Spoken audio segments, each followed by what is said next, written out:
Hai semua, selamat datang di mata kuliah Biostatistik dan Epidemiologi. Pada minggu ini, saya Ibu Eka akan membahas tentang biostatistik dan epidemiologi dalam penelitian kesehatan.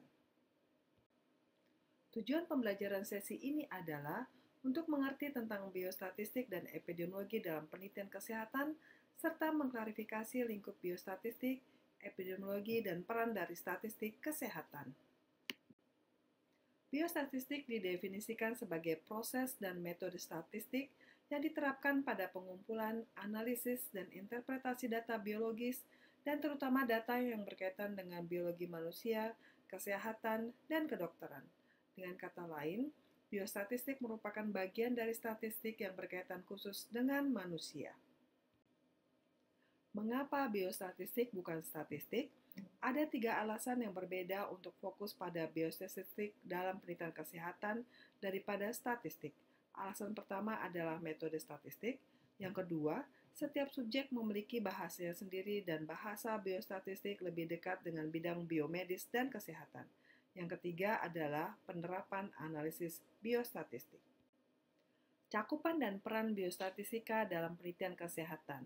Biostatistika adalah alat penting untuk penelitian kesehatan dan pengambilan keputusan klinis, serta penelitian perawatan kesehatan. Biostatistik memiliki peran penting dalam langkah-langkah penelitian berikut ini. Yang pertama, perencanaan dan perancangan penelitian. Yang kedua, pengumpulan data. Yang ketiga, entry dan pengelolaan data. Yang keempat, analisis data. Dan yang kelima, interpretasi dan presensi data. Epidemiologi dalam penelitian kesehatan. Epidemiologi adalah ilmu yang mempelajari kejadian penyakit dan kondisi kesehatan pada populasi manusia. Epidemiologi deskriptif, juga dikenal sebagai demografi medis, mengukur bagaimana frekuensi penyakit dan indikator kesehatan populasi lainnya bervariasi menurut usia, jenis kelamin, lokasi geografis, ras atau etnis, dan karakteristik orang, waktu, serta tempat. Ruang lingkup dan peran epidemiologi dalam penelitian kesehatan. Kekuatan utama epidemiologi adalah bahwa ia menilai beban penyakit atau hubungan pajanan penyakit pada spesies manusia. Oleh karena itu, bukti dari penelitian epidemiologi secara langsung relevan dengan populasi yang diminati. Keterbatasan utamanya adalah bahwa hal ini tidak semudah kelihatannya. Dalam penelitian juga ditemukan masalah, terutama masalah biostatistik. Beberapa masalah biostatistik dalam penelitian kesehatan yaitu yang pertama, masalah secara keseluruhan. Masalah tersebut antara lain metrik yang salah untuk menggambarkan data, salah menafsirkan nilai P atau p-value, salah menafsirkan interval kepercayaan 95%. Masalah biostatistik dalam penelitian kesehatan yang kedua adalah masalah dalam RCT atau Randomized Control Trial, yaitu mengabaikan perhitungan ukuran sampel, salah menafsirkan analisis berdasarkan strata dalam uji klinis acak. Masalah yang ketiga yaitu isu-isu dalam penelitian observasional korelasi dan sebab akibat yang membingungkan, kesalahpahaman tentang perancu dan mediator. Masalah biostatistik dalam penelitian kesehatan yang keempat yaitu isu-isu dalam studi kohort, seperti pengkodian variabel yang tidak memadai selama pengumpulan data, dan yang kelima, bias yang timbul ketika keanggotaan kelompok dikaitkan, berdasarkan paparan di masa depan dalam studi retrospektif. Epidemiologi juga mempunyai masalah. Masalah epidemiologi dalam penelitian kesehatan ada 3 bidang topik yang muncul. Yang pertama, epidemiologi digital, yang kedua, epidemiologi genetik, dan yang ketiga, informasi kesehatan. Kita akan diskusikan satu persatu masalah tersebut.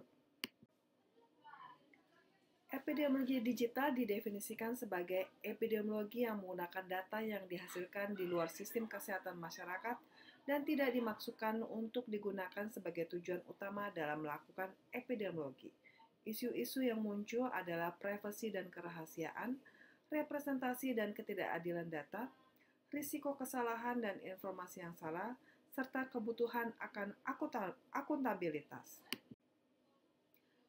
Peneliti epidemiologi genetik mempelajari peran gen, paparan lingkungan dan gaya hidup, serta interaksinya, yaitu gen-gen dan lingkungan gen, dalam populasi manusia dan merupakan tulang punggung untuk mengidentifikasi solusi kesehatan yang dipersonalisasi untuk pasien yang juga disebut sebagai pengobatan presisi. Masalah yang mungkin muncul adalah kerusakan fisik, kerusakan martabat, kerusakan kelompok, dan kerusakan psikologi. Masalah informatika kesehatan yang mungkin muncul adalah yang pertama, stigma dan underreporting atau stigma dan pelaporan yang kurang karena kurangnya perilaku mencari pengobatan oleh individu. Pengkodean yang kurang tepat atau undercoding karena penyedia layanan kesehatan seringkali merawat pasien dengan komorbiditas dan cenderung tidak menyertakan kode penagihan dan penggantian biaya untuk gangguan kesehatan mental. Yang ketiga, lack of reliable and objective biomarkers atau kurangnya biomarker yang dapat diandalkan dan objektif. Sebagian disebabkan oleh biologi penyakit dan tantangan dalam menggunakan data yang tidak terstruktur dari catatan penyedia layanan yang ditemukan dalam electronic health records. Yang keempat, algorithmic biases atau bias algoritmik. Karena data yang hilang atau kurangnya pengambilan data yang representatif dalam electronic health records dan sumber data informasi kesehatan lainnya yang dapat merusak model prediksi. Penggunaan yang tidak tepat, interpretabilitas atau keterbacaan. Karena kurangnya transparansi atau dokumentasi alasan dibalik rekomendasi yang dibuat oleh algoritma. Yang keenam, kurangnya kepercayaan.